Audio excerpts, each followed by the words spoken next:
Buenas tardes, buenas noches.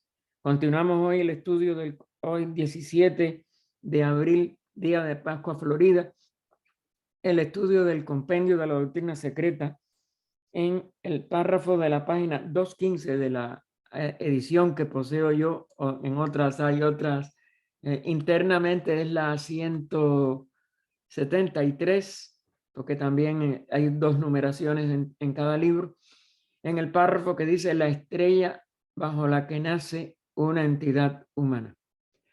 Hay una beatitud y un poder más allá de nosotros mismos que vienen en ayuda de aquellos que están preparados para recibirlos. Volvámonos hacia aquellas grandes fuentes de las cuales emanan incesantemente la fortaleza y la inspiración para todos los que, olvidando el yo, están resueltos a aprender y a compartir sin reservas. La estrella bajo la que nace una entidad humana, dice la enseñanza oculta, permanecerá siendo siempre, para siempre, perdón, permanecerá siendo para siempre su estrella a través de todo el ciclo de sus encarnaciones en un Manvantara. Pero esta no es su estrella astrológica.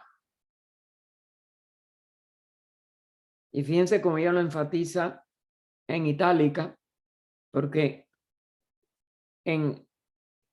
como de la astrología se han perdido tantas claves.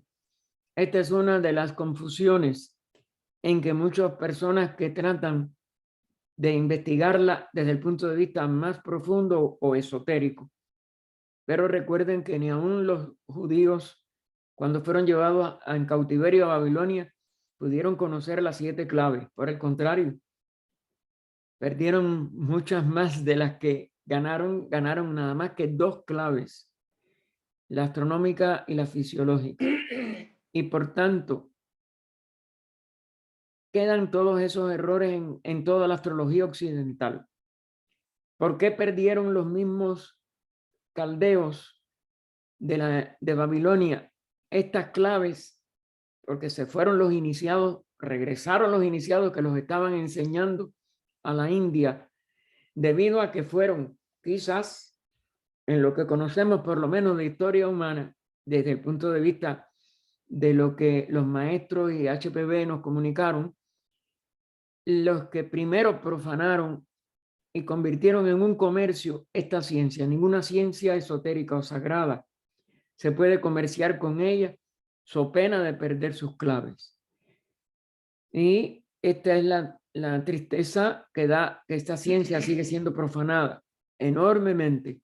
Y casi todos los que la conocen, y siempre hay que poner un casi, porque no podemos decir que la totalidad, porque nunca lo conocemos, el corazón y la mente de todos los seres humanos, pero casi todos, ustedes han visto cómo lo hacen, o bien por nada más recursos mediunímicos que les hace daño a ellos mismos y no da seguridad, porque hay que ser un iniciado para no poder fallar en las interpretaciones, cosa que le pasa a todo psíquico, que algunas veces acierta, otras veces no. Y cuando es por psiquismo, recuerden que aún un ser de la pureza y de la estatura espiritual de Sócrates confundió en un momento dado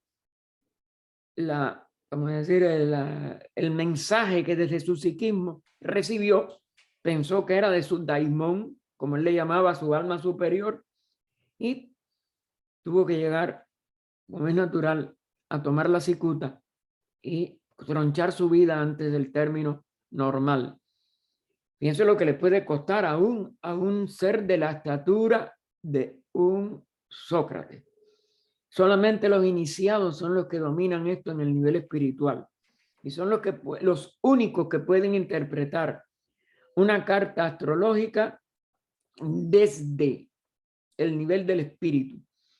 Los demás o lo fingen y comercian con ello y caen en un karma que les quita por sabe Dios cuántas encarnaciones la posibilidad de ser verdaderos ocultistas, porque ese es un karma muy pesado desde el punto de vista del alma reencarnante, y o cometen los mismos errores de todos los que la han comercializado, la han profanado y no pueden hacer nada, ni aun los psíquicos lo pueden percibir correctamente jamás.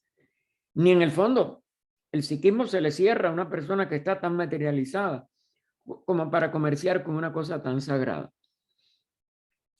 Entonces esa estrella astrológica, por eso ya dice la última, concierne y se relaciona con la personalidad.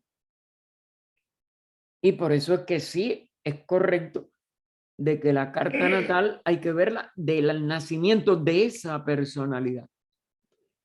La primera, la que tendría importancia para la evolución, porque esa es la que determina nuestra evolución integral con la individualidad. Y esa estrella es la que no cambia, y esa estrella es la que hay que el iniciado, el adepto, más que un iniciado, es el que puede entonces llevar al uso correcto de eso, porque no interesa una personalidad, tiene que ver con karmas personales, tiene que ver con que la personalidad sí pueda ser un poquito menos falible, pero es la individualidad la única que puede iluminar a la personalidad y llevarnos a un avance verdadero espiritual. Aparte, la personalidad ya trae un karma que la limita. La individualidad siempre, si puede conocerse y expresarse, influyendo su personalidad, puede adelantar la evolución enormemente. Y ese es el objetivo de la verdadera astrología científica. El ángel, entre comillas, de esta estrella, de esa estrella de la individualidad, o el Dhyani Buda, será el ángel que guía o simplemente el que preside, por decirlo así, en cada nuevo renacimiento de la mónada, porque la mónada es la que de verdad guía esa individualidad reencarnante y enfatiza a ella que es parte de su propia esencia, aunque su vehículo, el hombre, pueda permanecer para siempre ignorante de este hecho. Así que es ese Dhyani Buda el que puede de verdad inspirar, acelerar la evolución, el que puede ser útil para un verdadero estudio astrológico desde el punto de vista de esta individualidad reencarnante, y está enlazado a este Dhyani Buda, es decir, un Buda de inteligencia, de dirección, es nuestro verdadero inspirador.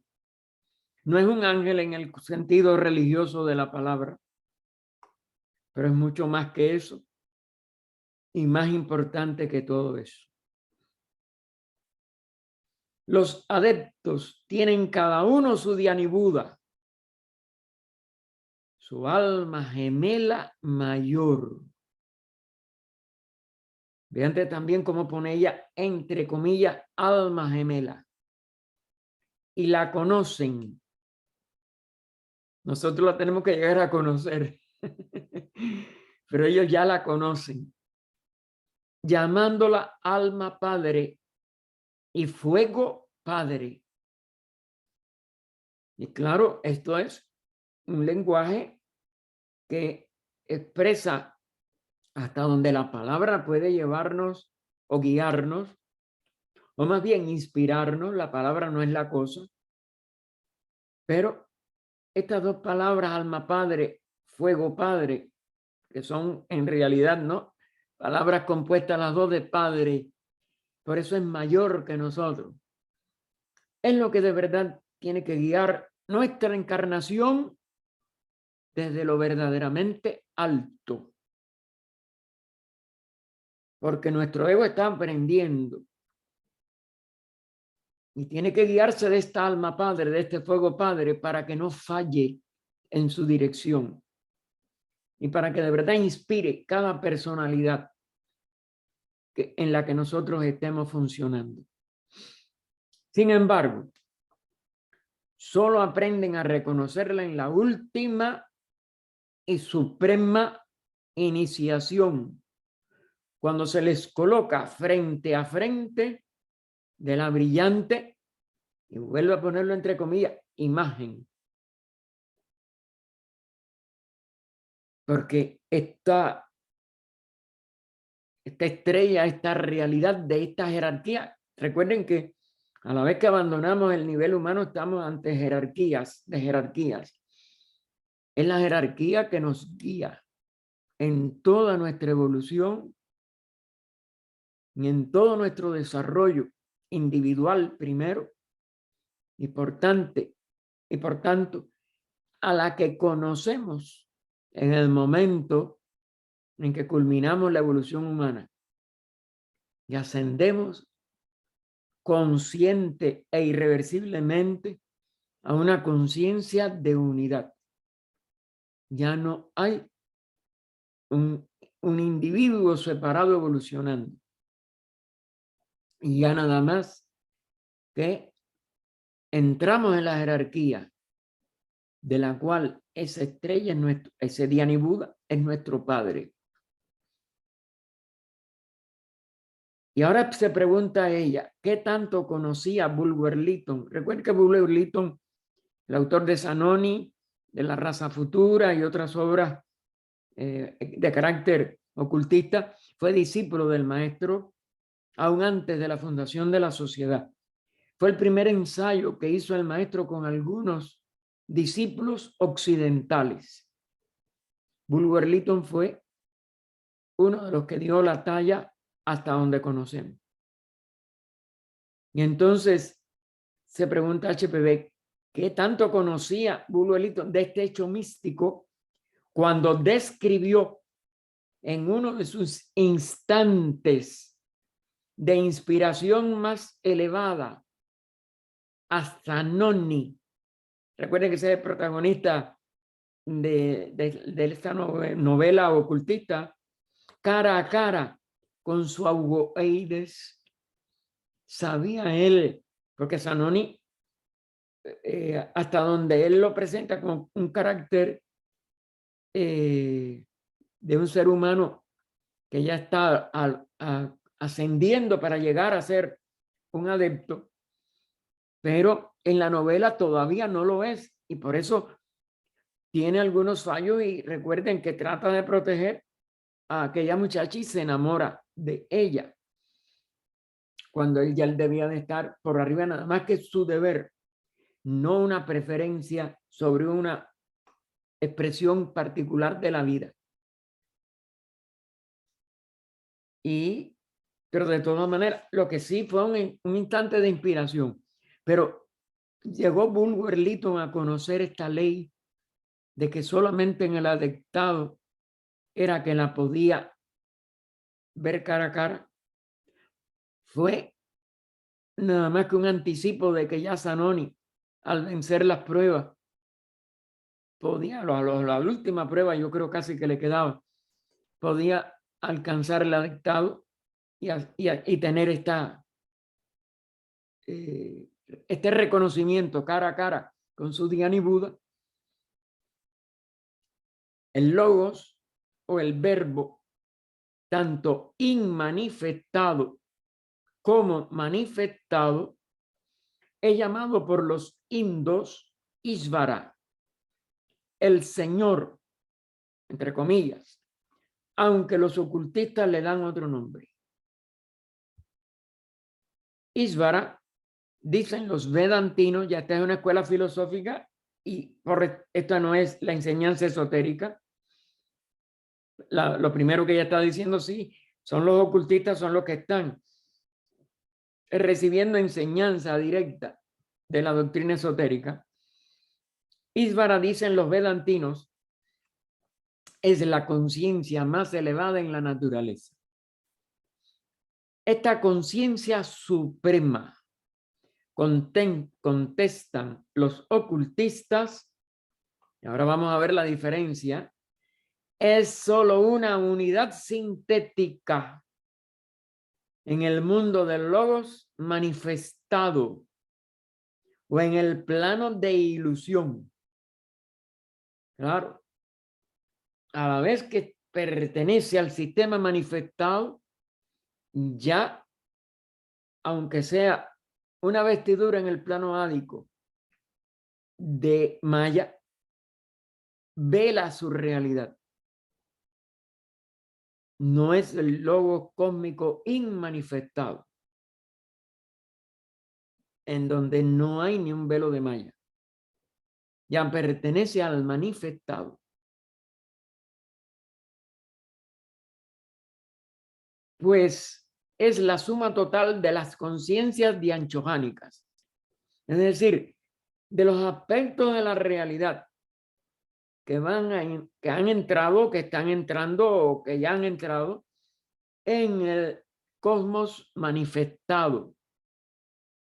Y por tanto, es el conjunto de jerarquías que están activas en la manifestación.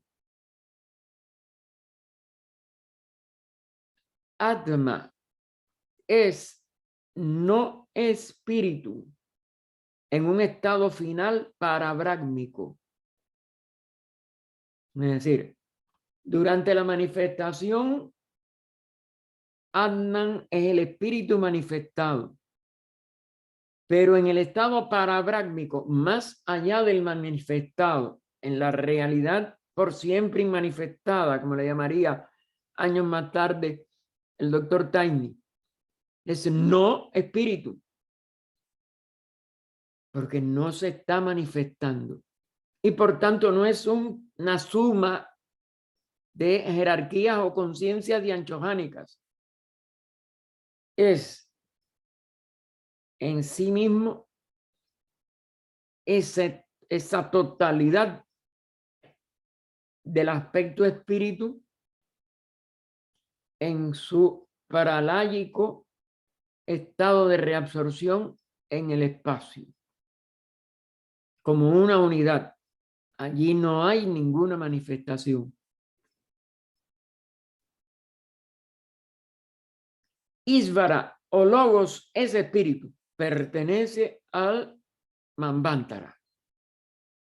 En lo más alto de ese logos o verbo manifestado, en su acción como espíritu, pero ya en un espacio velado. Por eso les digo, tiene un velo de Maya. En el plano de ilusión. Pero aparece como una unidad, recuerden. Y esa unidad jamás se fracciona.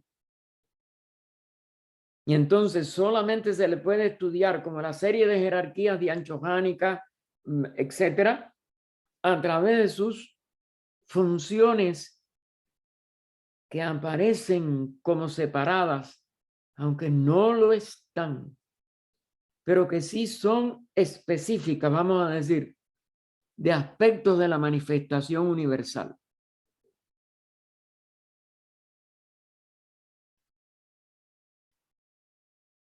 Así que Ísvara Logo es espíritu, o como lo explica el ocultismo, vuelve ella a citar las enseñanzas de los grandes seres de la fraternidad de adeptos, es una unidad compuesta de espíritus vivientes manifestados.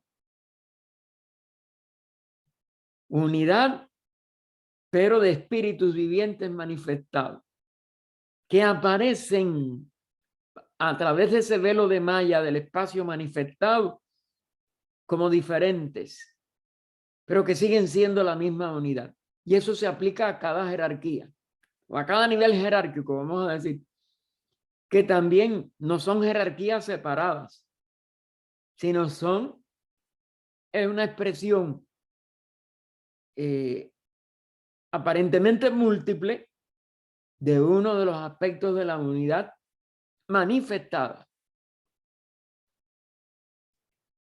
Y esto es lo que la mente nuestra es inconcebible para la mente. Recuerden lo que dice la primera proposición fundamental. Pero es lo inefable de el universo. Así que el ocultismo nos dice que es una unidad compuesta de espíritus vivientes manifestados, la fuente padre y el semillero, es decir, el que da nacimiento a todas las mónadas mundanas y terrestres.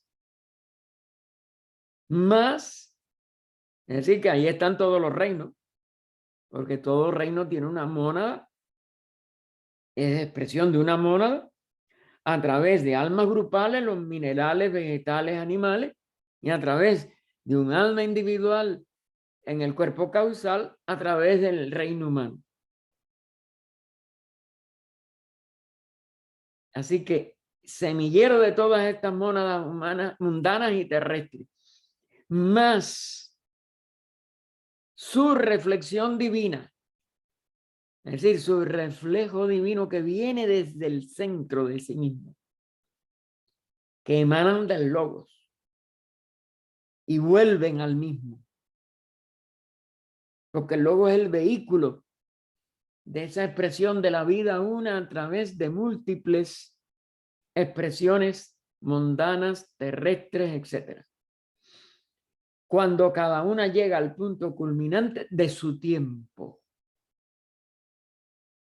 Es decir, del máximo de evolución que se espera de ella, eso es lo que es culminación, del Manvantara, de la encarnación planetaria, de la ronda, si es que es en alguno de esos estados, sobre todo si se reabsorben en el nirvana, como se le llama en el budismo, es decir, si cesan de manifestarse una vez alcanzado ese punto culminante, que es la opción que tiene todo adepto. Ese es el de los dos senderos de la voz del silencio. Pero si adopta la vestidura nirmanakaya, sigue sirviendo a la humanidad y no entra, no vuelve a sí mismo, no vuelve a ese logo del que emana, sino continúa en su reflexión como un ser autorrealizado, ya en función de una jerarquía entonces y no del nivel individual en el caso humano. Hay 7 grupos principales de tales de Anchohans, grupos que pueden encontrarse y reconocerse en todas las religiones, pues son los 7 rayos primitivos, los 7 arcángeles, los 7 sefirots. Los nombres varían, pero todo lo que surge de esa unidad a través de una misma reflexión trina del logo, son los 3 logos, las 3 personas divinas, Padre, Hijo, Espíritu Santo en cristianismo, Brahma, Vishnu, Shiva, hinduismo, y otros nombres, pues recuerden que ahí hubo variaciones de acuerdo a los milenios en que se fue, vamos a decir, modificando la terminología, pero la idea es la misma. Y los 3 dan origen al 7, a los 7 grupos principales. Grupos que pueden encontrarse y reconocerse en todas las religiones, pues son los 7 rayos primitivos.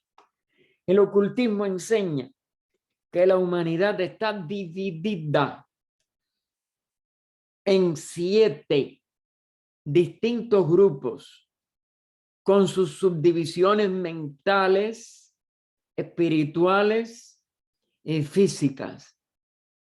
¿Por qué? Porque la humanidad es parte de esa ley. La humanidad tiene también esta expresión septenaria.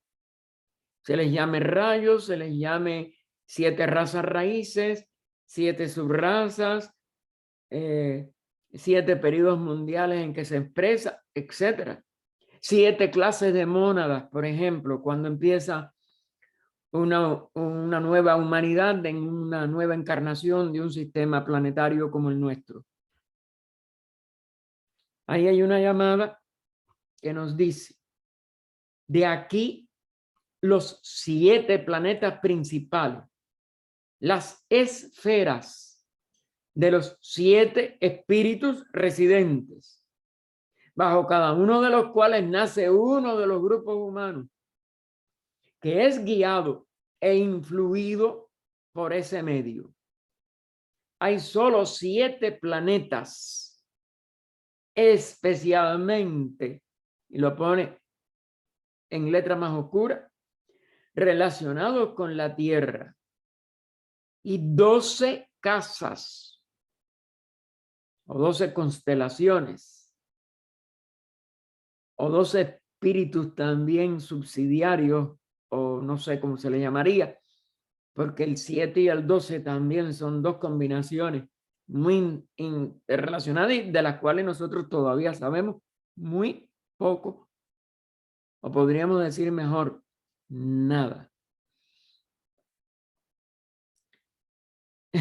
Porque es tan poco que para qué vamos a decir que sabemos algo. Se nos han hablado cosas, pero nada de ello lo sabemos. Esto es todavía más profundo y más esotérico. Como cada planeta puede estar respecto de cada uno de los otros en 12 aspectos distintos, es decir, cada uno de los 7 está respecto de cada uno de los otros en 12 aspectos distintos, sus combinaciones deben ser casi infinitas. Tan infinitas de hecho como lo son las capacidades espirituales, psíquicas, mentales y físicas en las variedades innumerables del genus Homo o del género humano. Cada uno de cuyas variedades nace bajo uno de los 7 planetas y una de las mencionadas e innumerables combinaciones planetarias.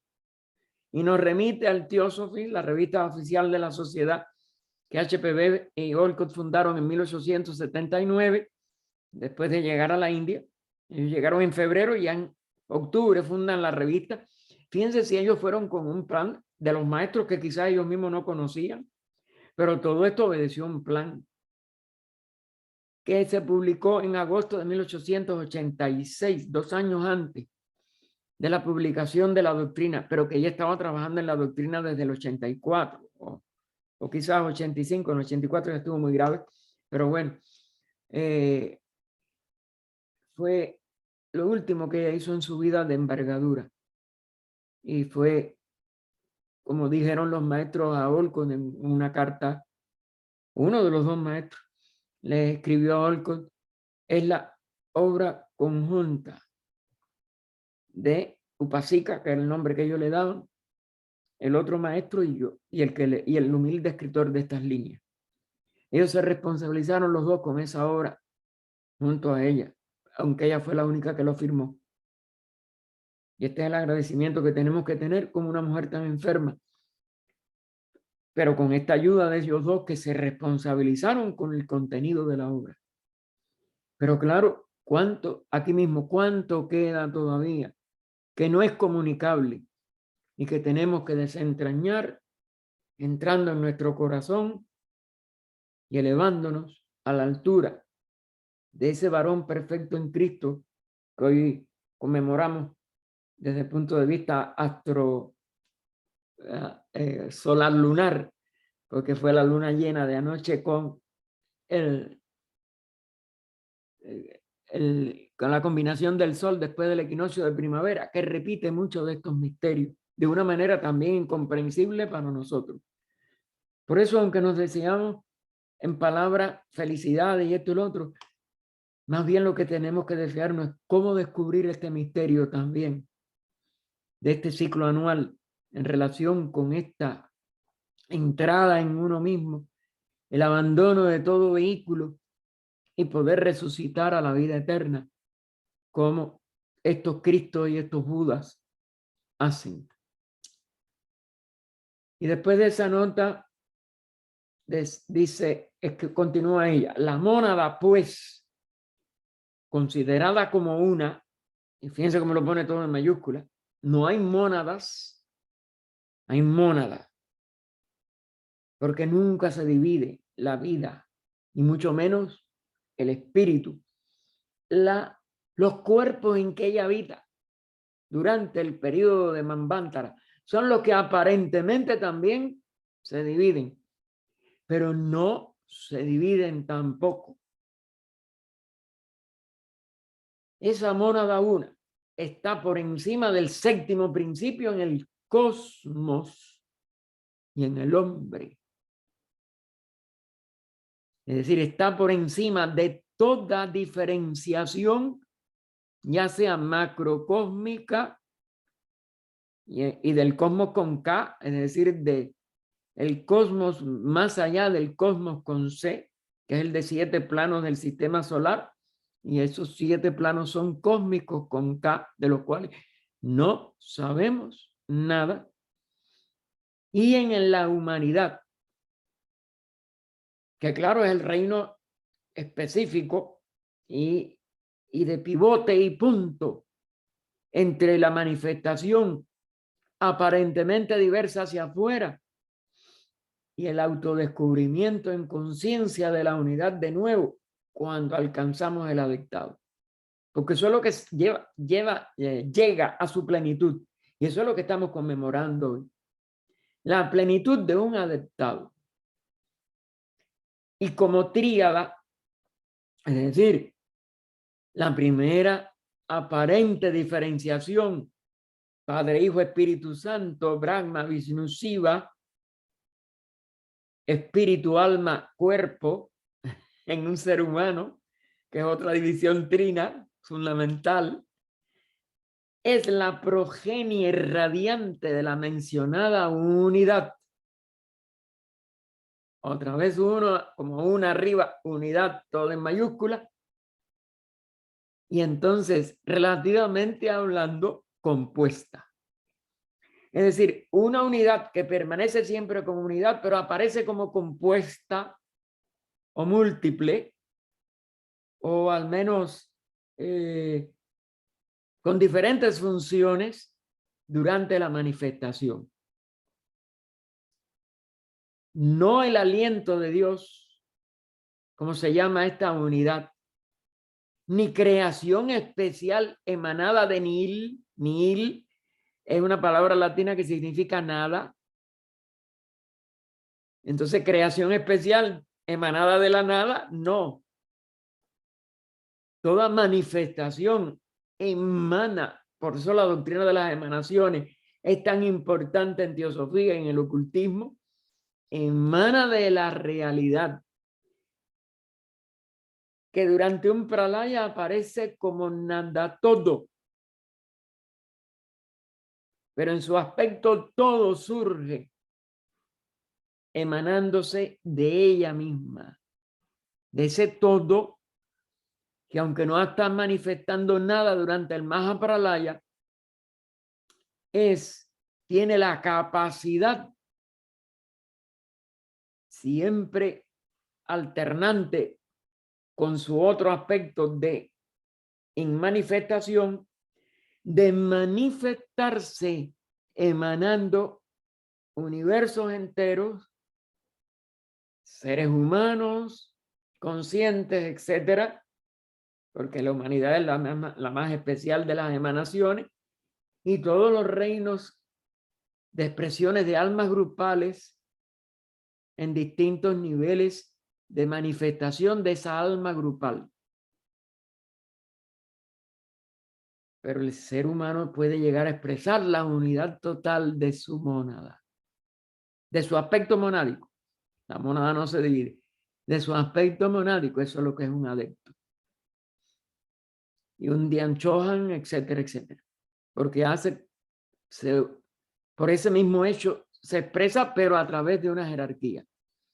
Y que cada uno de esos universos siempre encarna, se manifiesta y encarnan la vida de una manera ascendente, por la ley una de evolución.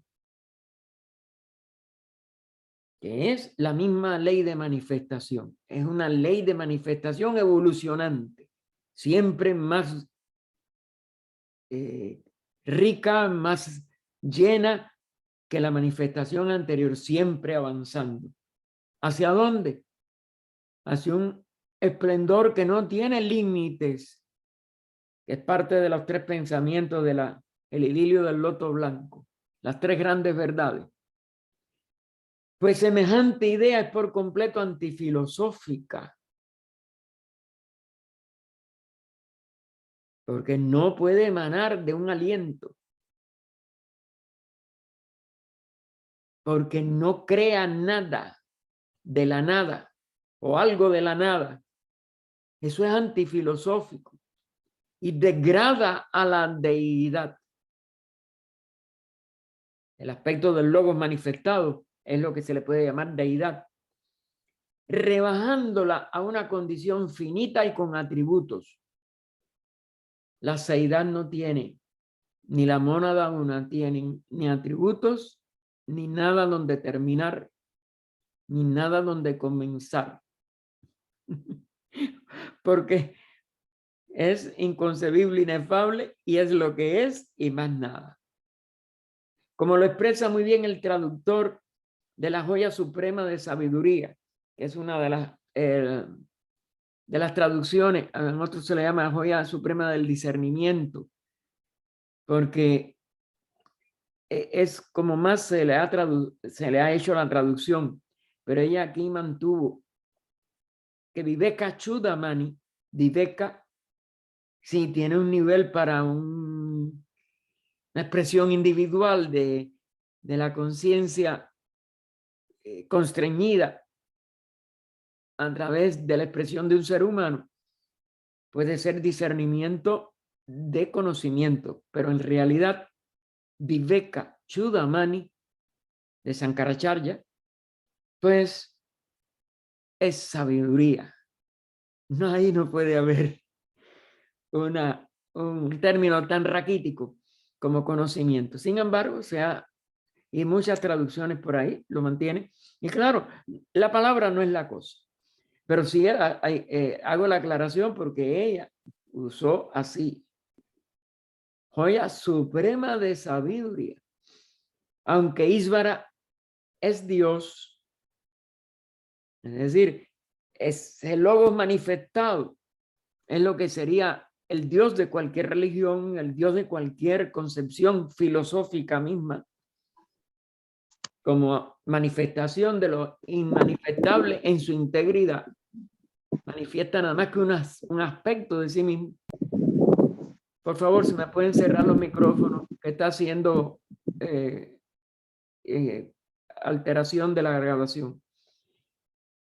Inmutable en las más grandes profundidades de Pralaya, en las más grandes profundidades de la ausencia de manifestación, que es lo que es un Pralaya, y en la más intensa actividad de los Manvántaras, de los periodos manifestados, y sin embargo es inmutable, no cambia ni durante el Pralaya. Lo que se altera o hay variaciones de su inspiración en sí mismo o inspiración del universo fuera de sí mismo, de ese estado total. Eso sí, es una respiración, una alternación del universo, de Manvantara y Pralaya. Ese es su único movimiento, pero un movimiento inconcebible para nosotros e incapaz de ser llevado a una mentalidad, a un concepto mental, a una expresión mental. Y después de punto suspensivo nos dice, todavía más allá de él, de esta realidad, de esta deidad, de este Ishvara, está Atman, o Atma, ahí no le pone la N. En la filosofía de India ustedes saben que cuando no está manifestado se le pone la N. alrededor de cuyo pabellón existe la oscuridad del eterno Maya. Y pone Maya aquí con mayúscula. Miren, a esto, fíjense que ya lo pone entre comillas. Esto es una cita de una de la cita empezó en Más Allá, pero ya venía anteriormente. Estos son de fragmentos de Joya Suprema de la Sabiduría de Sankaracharya. Vuelvo a insistir que esa es una obra que no tiene paralelo con nada de lo publicado hasta esta época de la fundación de la Sociedad Teosófica, de los libros que se conservaron en la India, y eso es una de las intrusiones de esoterismo más grandes que se mantuvieron en su traducción y en todo bastante ajenos a todo mala interpretación. Y la llamada segunda nos dice: el error ahora universal de atribuir a los antiguos el conocimiento de solo 7 planetas, sencillamente porque no mencionan otros, se basa en la misma ignorancia general de sus doctrinas ocultas. Ellos hablaban de 7 planetas sagrados y en algunos pues hasta lo reducían a 5, etcétera, porque 5 eran los que se daban correctamente, al menos en nuestra raza raíz. Quizás en la raza anterior, que tenía 4 sentidos, nada más quedaban 4 correctos. Eso no lo podemos saber. Pero bueno, en sí, ya después la literatura exotérica hablaba de 7 planetas sagrados. Y entonces, ahora se cree, por los científicos, sobre todo por los astrónomos, que era que estas civilizaciones antiguas nada más que conocían 7 planetas en el sistema solar. Pero ella nos dice, esto es un error sencillamente porque no mencionaban otros. Se basa en la misma ignorancia general de sus doctrinas ocultas. Es decir, ellos no publicaban lo que ocultamente sabían. En aquella época no había catalejos ni mucho menos telescopios de envergadura como los actuales. Y claro que de todas maneras le podían atribuir de todas maneras la ignorancia. Ellos lo sabían por enseñanzas esotéricas. La cuestión no está en si conocían o no la existencia de los últimos planetas descubiertos, que ya es después de Galileo, etcétera, y con telescopios y con otras investigaciones ya más modernas ahora últimamente, sino en sí su reverencia por los 4 grandes dioses exotéricos y 3 secretos. Por eso lo digo, en una época fueron 4 y 3. Nosotros en muchos de estas enunciaciones ya se habla de 5, con 2, que es el caso de los planetas sagrados, que 5 se dieron bien, no ya 4, sino que solamente se dieron con velo el Sol y la Luna, que no son 2 planetas influenciando sobre la Tierra. Sí, la Luna influencia, pero como planeta muerto. Es decir, ella es la madre y tiene que ver con toda la gestación y todos los procesos de la vida de la Tierra, pero no en un sentido de los 7 planetas sagrados. Y el Sol es la estrella, no un planeta sagrado. Pero bueno, aquí ella nos dice, era la reverencia de ellos hacia estos 7, 4 exotéricos, 3 secretos. Los ángeles estelares no tenían ninguna razón, no tenían alguna razón especial. Ellos se reservaban, sobre todo, las inteligencias dianchohánicas, que eran los que influían sobre el planeta, etc. La escritora se aventura a decir que existía tal razón, y es esta: aunque hubieran conocido tantos planetas como nosotros conocemos ahora, y agrega entre paréntesis, y esta cuestión no puede dilucidarse actualmente en ningún sentido, seguirán descubriéndose cosas. Sin embargo, hubieran relacionado con su culto religioso solamente los 7, porque estos 7 están en directa y especialmente relacionados con nuestra tierra, o usando la fraseología esotérica, con nuestro anillo septenario de esferas. Es decir, no es solo la tierra física, es los 3 globos de A, B, C, para el descenso de la vida y de la densidad de la materia en que se expresa, hasta llegar a nuestra tierra, y los 3 globos, tampoco no físicos, E, F, G, que completan los 7, para que la vida pueda en cada ronda de las 7 rondas venir desde lo más sutil a lo más denso, de lo más denso volver a lo más sutil, con el aprendizaje propio de esa primera, segunda, tercera, cuarta, quinta, sexta y séptima ronda. Estamos en la 4ª ronda y estamos a mitad de la 4ª ronda porque estamos en el planeta más denso. La 4ª ronda no terminará mientras los reinos y la vida en ellos no reascienda por los globos de nuestra cadena planetaria hacia la asimilación de lo que en el planeta más denso, que es esta Tierra, hayamos logrado durante el periodo mundial de 7 razas raíces, de las cuales han decursado 4 completas y la 5ª está por su 5ª subraza actualmente, en el Kali Yuga de su 5ª subraza. Ahí termina la nota y nos dice: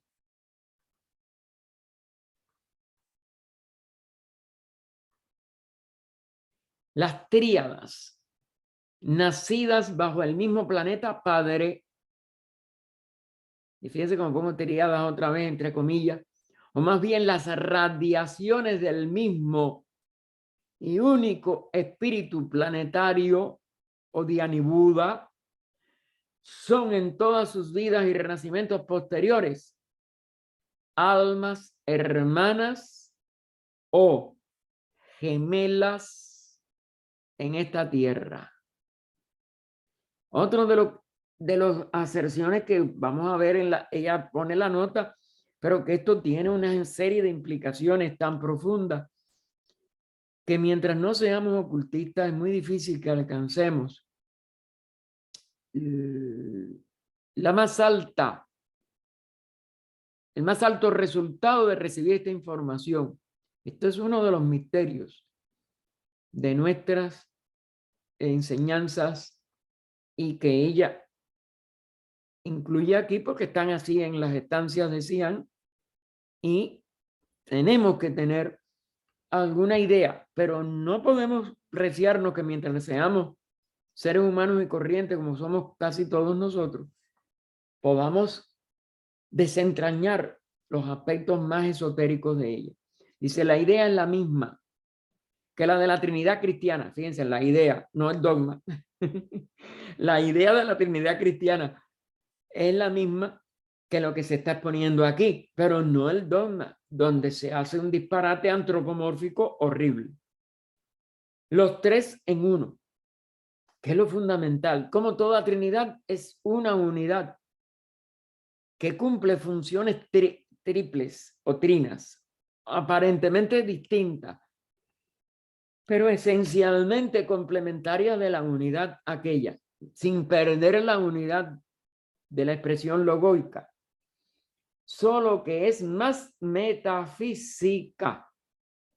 Claro, la cristiana está más en relación con niveles de su resultado de este aspecto divino en el plan de evolución, en nuestros cuerpos, en nuestras personalidades, etcétera, pero esto es mucho más metafísico. Y entonces nos explica después de 2 puntos, el superespíritu universal, manifestándose en los 2 planos superiores, los de Buddhi y Mahat. Estas son las 3 hipóstasis metafísicas. Esto no creo que sea hipótesis, sino hipóstasis. Habría que buscarlo en inglés. Pero nunca personales. Porque lo que es una trinidad es una hipóstasis. Es decir, se van entrando una en la otra. Y una es más alta que la otra en cierto aspecto, pero las 3 son iguales en su aspecto manifestado. Pero nunca personales. Porque esto no es una hipótesis, esto es una enseñanza de la doctrina, hay una hipóstasis, arreglen eso. Y nunca es en un nivel personal. Aquí es donde está la diferencia. Y por eso ya lo señala en negrita. Mientras que las explicaciones religiosas nada más que van a lo personal, a la personalidad humana, vamos a decir. Recuerden que la evolución humana se hace en 5 de los 7 planos del sistema. Pero este super espíritu, por eso esa trina expresión logoica o dianchojánica, pues es del super espíritu universal, abarca Adi Anupadaka, visto del sistema solar, y los 2 cósmicos más altos, visto desde el punto de vista macrocósmico con K, cosa que yo no puedo asegurar ahora a cuál podría estarse quizás nada más refiriendo, si al macrocosmos con K o al macrocosmos con C, pero me imagino que sea el de C. Pero bueno, ese super espíritu, y fíjense que es Buddhi y Mahat. No, ya no da, sí, el nombre de Buddhi se mantiene, pero no dice Atman, sino Mahat, porque es el Atman universal, o lo que se correspondería con el nivel universal.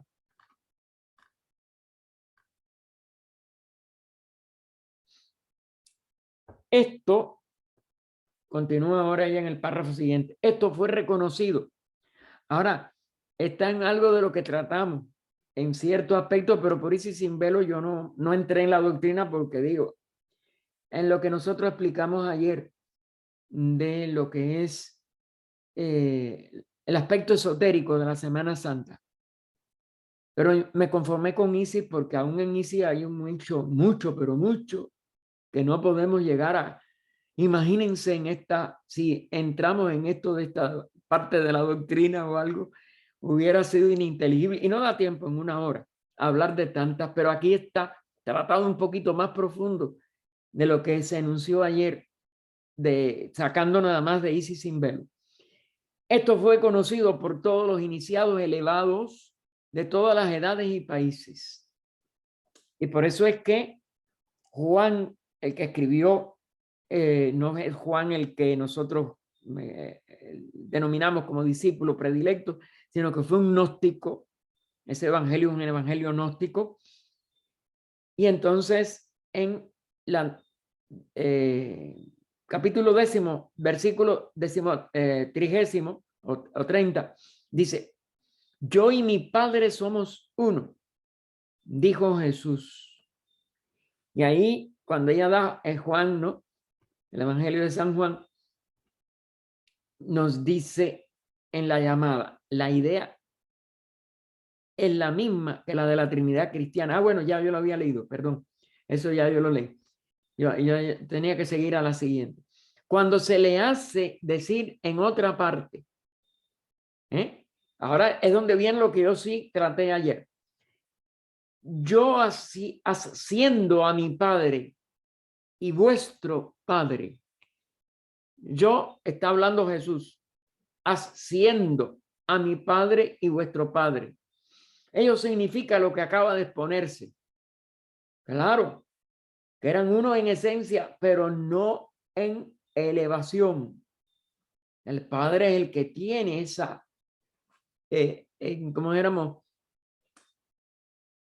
Ese nivel de 7 planos. El adepto domina 5 de los 7 planos al independizarse de la humanidad, al ir más allá de la humanidad, pero tiene que elevarse todavía los 2 planos para llegar a ser ese logos, ese padre, correcto. Ello significa lo que acaba de exponerse. Era simplemente para indicar que el grupo de sus discípulos y partidarios, atraídos por él, pertenecían al mismo Dhyani Buda, estrella o padre, otra vez dentro del mismo reino y división planetarios que él. Eran almas gemelas, en lo que ella anteriormente apuntó aquí. Por eso ahí uno no puede meterse, porque es meternos en camisa de 11 varas. Ahí se desconoce más de lo que está insinuado. Aquí nada más que hay una insinuación. Él, y vuelve a enfatizar conocimiento de esta doctrina oculta que no tenemos, se nos está insinuando. Y aquí no se nos puede dar ese conocimiento. Y es más, yo creo que eso jamás se podrá dar en palabras. Esto es de la más alta iniciación, como en otra parte de Japón. El conocimiento de esta doctrina oculta es lo que encontró expresión en la revista del idilio del loto blanco, cuando Tesu Barrao escribió lo siguiente, que él sí era discípulo de un maestro, tuvo una serie de adelantos como erudito también de la escuela Vedanta, aunque también, como ustedes saben, tuvo la limitación de no querer que se publicara en la doctrina sectenaria y en la doctrina secreta.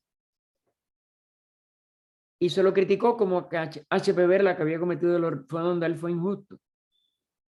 Las cartas de los maestros se lo habían dado a Sinnett y Sinnett lo publicó. No fue ella la que violó esa antigua prohibición. Los maestros lo decidieron. Esa fue su limitación y él no lo comprendió. Pero indudablemente que fue un gran, y miren aquí, él encuentra esta parte del conocimiento, al menos lo que él interpretó. Dice Subarrao, cada Buda encuentra en su última iniciación, coincide con lo que ya se dijo antes, en la iniciación final, a todos los grandes adeptos que han alcanzado el budado durante las edades precedentes. Cada clase de adepto tiene su lazo propio de comunión espiritual que los une a todos entre sí. El único medio eficaz y posible de entrar en semejante hermandad es colocarse uno mismo dentro de la influencia de la luz espiritual que radia del propio logos de uno. Puedo además decir que semejante comunión es solo posible entre personas cuyas almas derivan su vida y sostenimiento del mismo rayo divino y que, como del sol central espiritual, irradian 7 rayos distintos. Todos los adeptos en un nivel como es natural y Dian Chohans en el nivel superior son divisibles en 7 clases, cada una de las cuales es guiada, gobernada y cobijada por una de las 7 formas o manifestaciones de la sabiduría divina. Lo publicó en The Theosophy, agosto de 1886. Y aquí él sí reconoció el centenario. Ahí tenemos que terminar, hermano.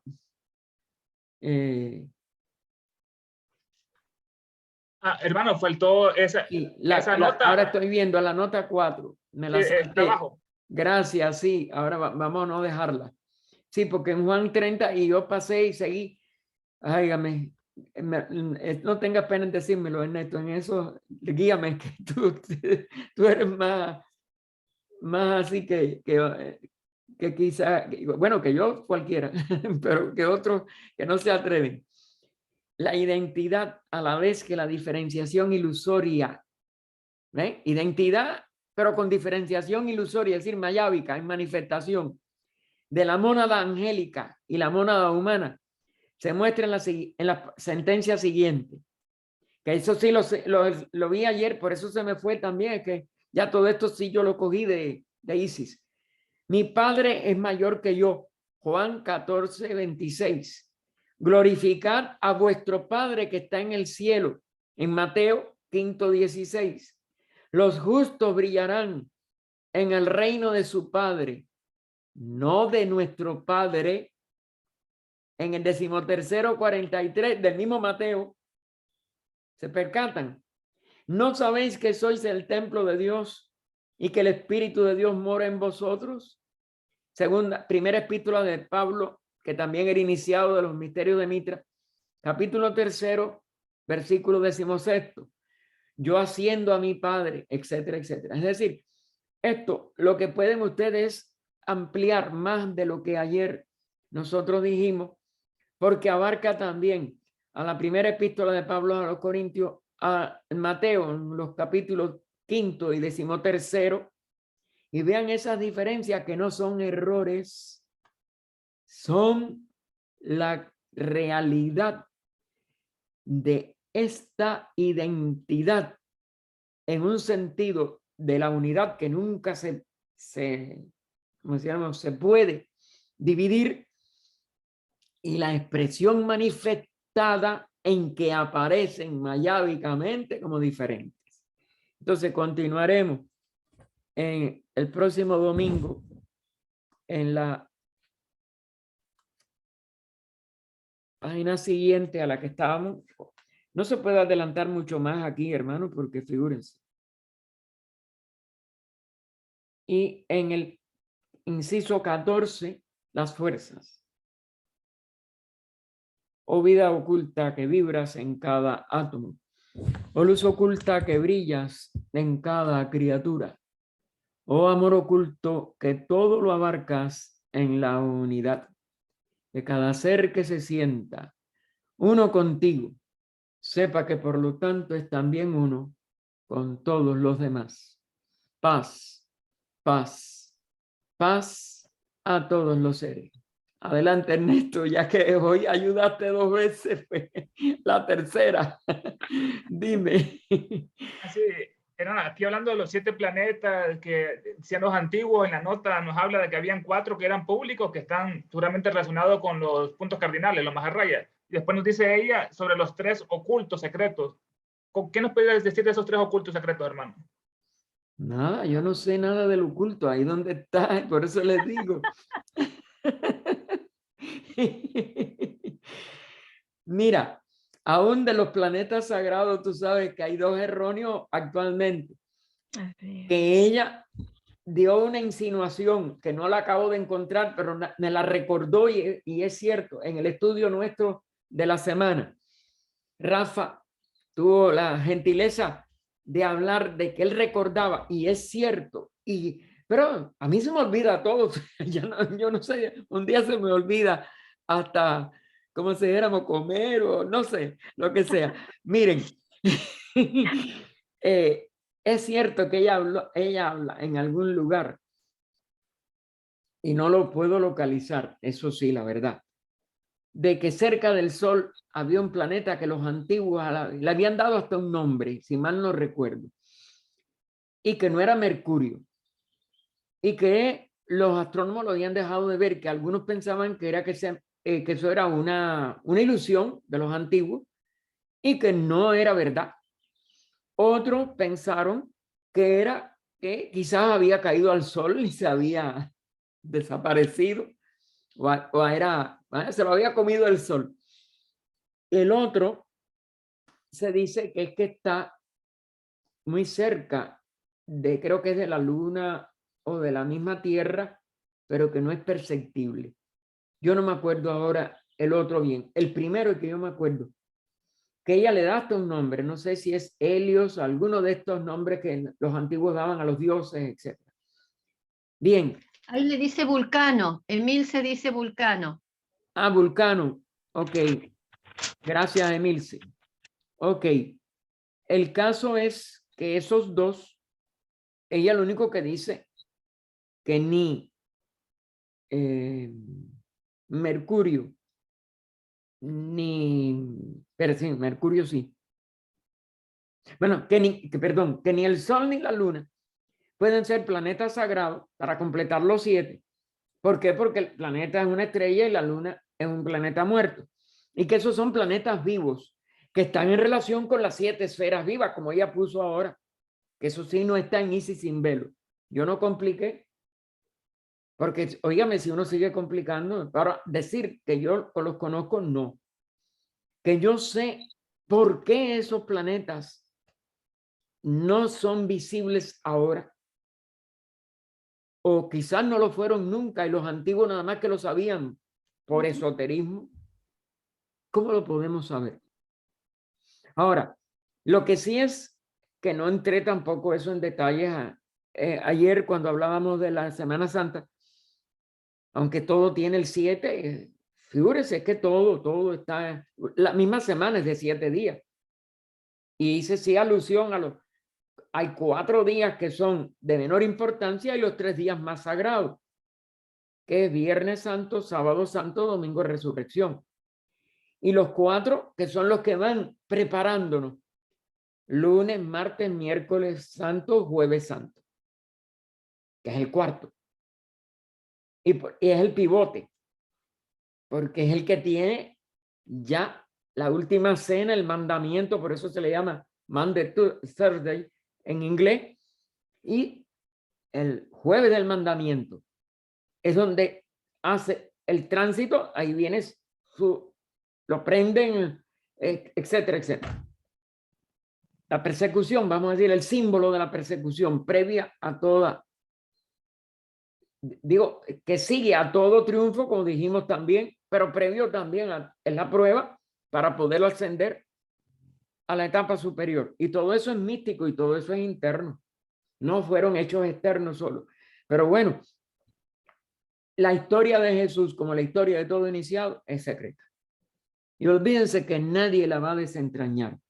Y lo que sí es que van en grupos de 3, y aquí lo pone ella también en esta forma, tiene que ver con una trinidad. Porque el 3 es una unidad de una función de esos 3, que yo me imagino que en el caso de la historia reciente sean Krishna, Gautama, Cristo. Pero no sé si estoy equivocado porque Gautama ya tiene todavía una función superior. Pero bueno, yo creo que las funciones son complementarias siempre y quizás, si no, hay otro iniciado que no ha trascendido tanto por alguna razón y que no lo conocemos. Porque en realidad la vida histórica de ningún iniciado se conoce. Porque lo que se conoce de Krishna también es igual que de Jesús, que nació de una virgen, que todos los símbolos sí son idénticos, pero la historia no puede ser idéntica. Cada adepto es único en su misión, pero es idéntico a todos los adeptos porque todos los adeptos lo hacen bajo la misma ley. Ahora, decirte que sé algo de ello, no. Nada más que estas referencias que tenemos en la doctrina, que son las más profundas y las más altas, y las más complicadas de tratar de entender. ¿Algo más, Ernesto? Sí, ajá. Anteriormente, hermano, estuvimos hablando sobre la diferencia entre Ísvara y Atma. Y aquí nos dice algo que Ísvara es el semillero de todas las mónadas mundanas y terrestres. ¿Por qué es esa diferencia entre mundano y terrestre, hermano, en Ísvara? No, creo que quiere decir que, como si dijéramos, que están manifestadas en los mundos inferiores, no solo en la tierra. Para mi entender es la manifestación, y la manifestación abarca otros planos y otros niveles de los mismos globos, etcétera. Terrestre nada más que es el globo de la Tierra. Así es. Las otras son en niveles, globos que no son, pero pertenecen al mundo manifestado, es lo que quiero decir. Me parece, esto también, mijo, yo no soy iniciado, yo soy un estudiante, no soy ni teósofo, estoy tratando de que alguna encarnación llegar a incorporar la teosofía. Nos falta mucho, mijo. Pero me parece que ella por eso dice mundano y terrestre, porque no solo la Tierra, sí, es el nivel más denso, el nivel físico y el más demandante y el que más esfuerzo requiere, porque tratan de expresar el espíritu en la materia más densa. Pero lo demás pertenece al mundo manifestado, pero son muchos planos, son 5 en este caso, 5 planos, que son los que abarcan la evolución de toda la humanidad. Es lo que creo. Pero bueno, sigo investigando, Ernesto. Tú eres investigador, dale, investiga más. Gracias, ¿Algo hermano. más? Ah, bueno, ya. Adelante, María. María Luisa. Me manda a investigar también. Una pregunta, a ver si es que quiero saber si entendí bien el concepto. ¿Cuál es la diferenciación ilusoria de la mónada angélica y la mónada humana que dice aquí? Bueno, tú sabes que las mónadas que ella llama aquí angélica tiene que ver con el nivel, ¿cómo decirlo? Sí, nivel o etapa de evolución en que ya fungen como una jerarquía, si ya pasaron por el nivel humano, o como una hueste. Recuérdate que la evolución que llamamos débica es una evolución paralela que al menos durante un Manvantara no pasa por el reino humano. Pero no se puede alcanzar el nivel jerárquico hasta que la experiencia individual humana no se completa. Es decir, el reino humano no se puede obviar. Entonces, por eso me parece, porque esto también es lo que me parece a mí hasta donde he estudiado hasta ahora. Vamos a aclarar, porque yo no lo sé. Es una opinión. Me parece que ella hace este señalamiento, porque si la angélica no ha pasado por el nivel humano, está en un nivel de huestes, las huestes angélicas, pero no han trascendido la individualidad, es decir, no han aprendido la lección que da la individualidad humana. Esa es necesaria para alcanzar los niveles de jerarquías que todas ya tienen, ¿cómo decirlo? Tienen a la vez la capacidad de actuar conscientemente en la unidad de su jerarquía, pero manifestando una unicidad, es decir, una capacidad única aprendida en el nivel individual humano. Eso es la clave de la evolución humana. Y entonces esa hueste no puede expresar esa calidad. Por eso se le llaman huestes, a mi entender, hasta ahora. Mientras que la jerarquía es la que, actuando como una unidad, aporta cada uno de sus antiguos componentes que se identificaron como separados con la vida individual, la unicidad, la capacidad única que aportaron para poder alcanzar el adectado. Ningún adecto se repite, por muy gemelo que sea con otro.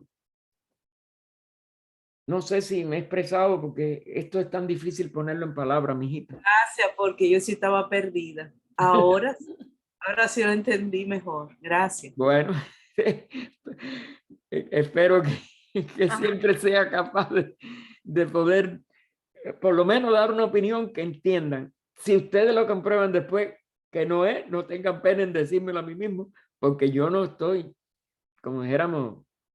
Y gracias a Gina Aradaza, porque si no, tampoco lo hubiera entendido usted si no lo estudiamos. Sí, yo sé que eso, Gina Aradaza es el que más nos ayuda en eso.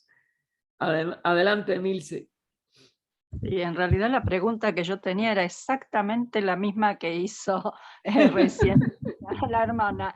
Pero quiero ya de Dime. paso aclarar Sí, que lo de Vulcano, no estoy segura de haberlo leído en la doctrina. Sí, seguramente puede ser en Powell, porque antiguamente se creía que más cerca que Mercurio había otro planeta y que se le denominaba Vulcano. Eso sí, pero creo que lo he leído en Powell, lo cual... bueno, pero Powell, claro, Powell hizo una síntesis de las investigaciones y los libros que publicaron Besant y Leadbeater. Podríamos Sí. entonces buscar en Besant y Leadbeater. Sí, Si sí. es ellos, no sería HPV la que nombró eso. Pero bueno, muchas gracias porque claro, yo lo que no me acordaba el nombre, pero sabía que habían dado un nombre. Y sí, Sí. creo que tienes mucha razón. Ok, Bueno. Vulcano, claro, porque Vulcano, como dijéramos, como un planeta todavía que recibe más calor del Sol, ¿no? Como más Claro. caliente. Sí. Ay, perdón, lo voy a buscar porque creo que Vulcano era el antiguo nombre de Mercurio. No me crean, pero lo voy a buscar. Mañana se lo digo. Búscalo, sí. Yo ya te digo, yo no tengo claro nada de ello, pero esta idea ahora de Milce sí puede ser porque lo primero que yo hice en mi vida, antes de poder estudiar a Blavatsky, fue tratar de estas compilaciones de Powell, me gustaron mucho. Es la verdad que no deformaba lo que habían escrito y sabía sintetizar muy bien los planos, los principios humanos, etcétera.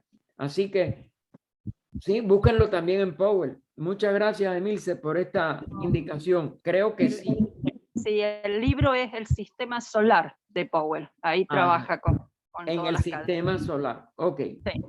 está bien. Muchas gracias, porque así lo podemos buscar más directamente. No, Y gracias quizás a él vos. diga de dónde él hizo vamos a decir, esa cita, si es una cita o algo. Ok, Sí. muchas gracias, Emilce. ¿Alguien más, hermano? Adelante, Emilce Gaspar. Bucanti. Voy a pedir disculpas por si No, aquí no la hay que pedir expresión. disculpas jamás. La estrella, esa que habló usted al principio, la estrella bajo la que nace la entidad humana, Ajá. ¿ese sería como el átomo simiente? No. No. Parece que hay cierta conexión entre cada personalidad por la época en que es concebido su cuerpo y por tanto la época en que nace, que hay ciertos aspectos de personales que están influenciados por ese signo zodiacal, etcétera. Pero eso es, como si dijéramos, muy distinto de lo que ella está hablando de la estrella monádica.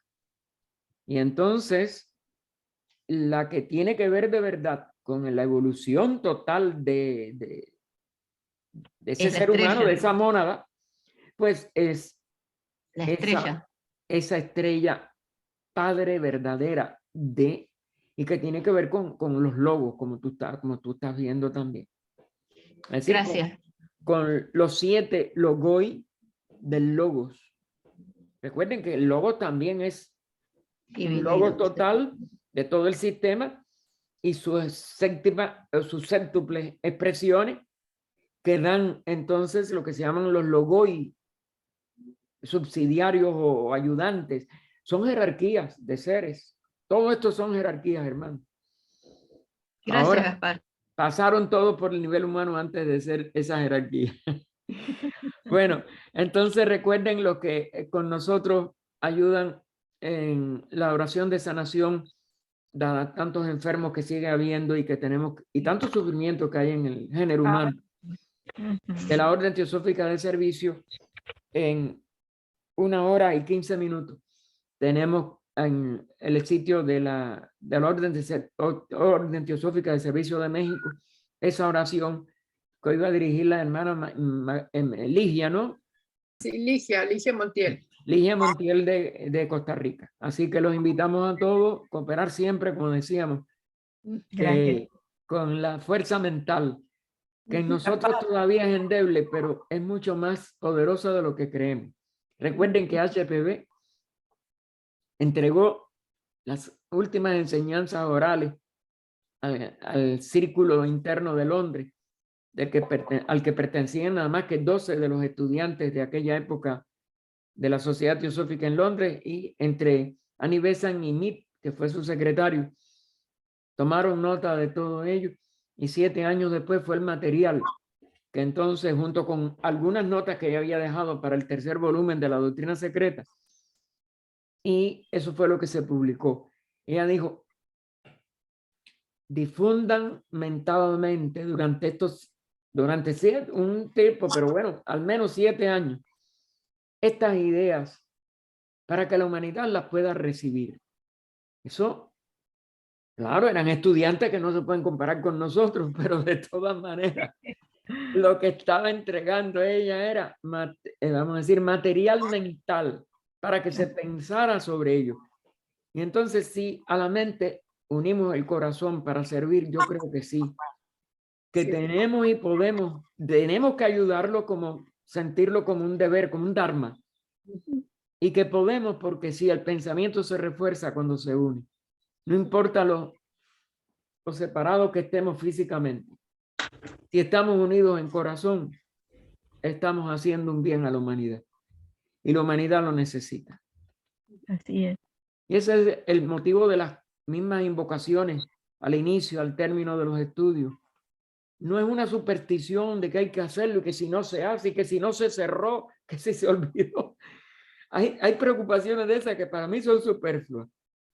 A mí no se me puede olvidar porque en la logia en que nací, casi a la que empecé ahí con 5 años, pues siempre se hizo y siempre lo vi como una cosa, eso que cambiaba la atmósfera y cambia la atmósfera, porque uno se dispone a hacer algo para los demás, no para uno, no para yo saber, no para yo tener un ocultista, ser un ocultista, no, para ayudar a la humanidad. Y estas ideas se están expandiendo en base, para mí, lo que tenemos ahora es el pensamiento. Yo no tengo ningún poder búdico, ni álmico, ni nada de eso funcionando, ¿no? Pero la mente sí está funcionando a través de mi cerebro, aunque sea una mente chiquita y concreta y con olvido total, casi ya, de todo lo que hacía. Así que, hermano, hasta la próxima semana. Gracias. Gracias, hermano. Hasta que nos veamos en Muchas gracias. Muchas el gracias, ritual de Gaspar. sanación. Hasta luego. Gracias, Gaspar. Saludos, Emilce y Avi A de todos. Málaga. Muchas gracias. Saludos, Ay. querida. Gracias. Hasta Saludos. luego. Los